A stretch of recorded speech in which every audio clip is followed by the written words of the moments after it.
പോളണ്ടിനെ പറ്റി നീ ഒരക്ഷരം മിണ്ടരുത്, എനിക്കത് ഇഷ്ടമല്ല. അതെ അതെ, അയ്യോ ഓർമ്മിപ്പിക്കല്ലേ പൊന്നെ. ഭാഷാപരമായി പരിമിതികളുള്ളയാളാണ് ഞാൻ. ഭാഷാപരമായി മെച്ചപ്പെടുത്തേണ്ട ആളാണ്. തന്നെ കൊണ്ടൊന്നും കൂട്ടിയേ കൂടില്ല. നല്ല പ്രായണ്ടല്ലേ, വല്ല പണിക്ക് പോയിക്കൂടെ? എന്റെ ഭാഷയുടെ പരിമിതി എന്റെ പ്രവർത്തനങ്ങളെ ബാധിക്കരുത് എന്ന് ഉറച്ചു വിശ്വസിക്കുന്ന ഒരാളാണ് ഞാൻ. അതൊക്കെ ഇവിടെ പറയുന്നത് അതൊക്കെ എല്ലാവർക്കും അറിയുന്നതല്ലേ. ഇംഗ്ലീഷിലെ പരിമിതിയെ ഊന്നിക്കൊണ്ട് ട്രോളുന്നവരോട് എനിക്ക് ഒരു വിരോധമില്ല. കണ്ണീര് തുടച്ചിട്ട് പറ, കുറച്ചുകൂടി വിശ്വസിക്കാൻ തോന്നുന്നു. ചേട്ടാ, ഇവനോടൊക്കെ കാര്യം ബോധിപ്പിക്കേണ്ട അവസ്ഥയാണ് എനിക്കിപ്പോ. ഞാനത് മെച്ചപ്പെടുത്താൻ ഇനിയും ശ്രമിക്കും എന്നാണ് എനിക്ക് അവർക്കുൾപ്പെടെ കൊടുക്കാനുള്ള ഉറപ്പ്. അതിന്റെ ഒന്നും ആവശ്യമില്ല, എന്തിനാ വെറുതെ ബുദ്ധിമുട്ടുന്നത്? പക്ഷെ ഒരു കാര്യം, ഭാഷയല്ലല്ലോ കാര്യങ്ങൾ നിശ്ചയിക്കുന്നത്. താത്വികമായ ഒരു അവലോകനമാണ് ഞാൻ ഉദ്ദേശിക്കുന്നത്.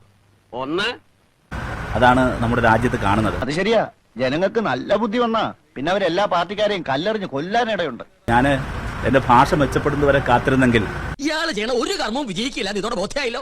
എനിക്ക് ഹരിയാനയിലെ നൂഹിലേക്ക് എനിക്ക് എത്തിച്ചേരാൻ കഴിയില്ലായിരുന്നു. നിനക്ക് മനസ്സിലായാലും മനസ്സിലായില്ലെങ്കിലും ഞാനൊരു കാര്യം പറയാം. മണിപ്പൂരിലെ ജനങ്ങളുടെ അരികിലേക്ക് പോകാൻ ഞാൻ ഭാഷ മെച്ചപ്പെടുത്തിയിട്ട് പോകാമെന്ന് കരുതി ഇരിക്കാൻ കഴിയില്ലല്ലോ. അത് വേണ്ട. അതുകൊണ്ട് സുഹൃത്തുക്കൾ ആ പരിമിതി മനസ്സിലാക്കണം.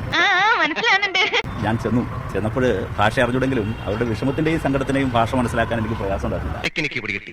ഹങ്ങള് പോളം എല്ലാത്തിന്റെയും കൂടെ ലാ ചേർത്ത് കഴിഞ്ഞാൽ ഇവന്മാരുടെ ഭാഷ. എന്റെ ഭാഷ മനസ്സിലാക്കാൻ അവർക്കും പ്രയാസം ഉണ്ടായിരുന്നില്ല.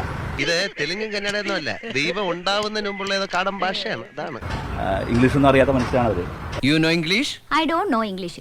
ഇതൊക്കെ പഠിക്കണ്ടേ? ആദ്യമായിട്ടാണ് അവര് ഒരു MP അടുത്ത് കാണുന്നത്.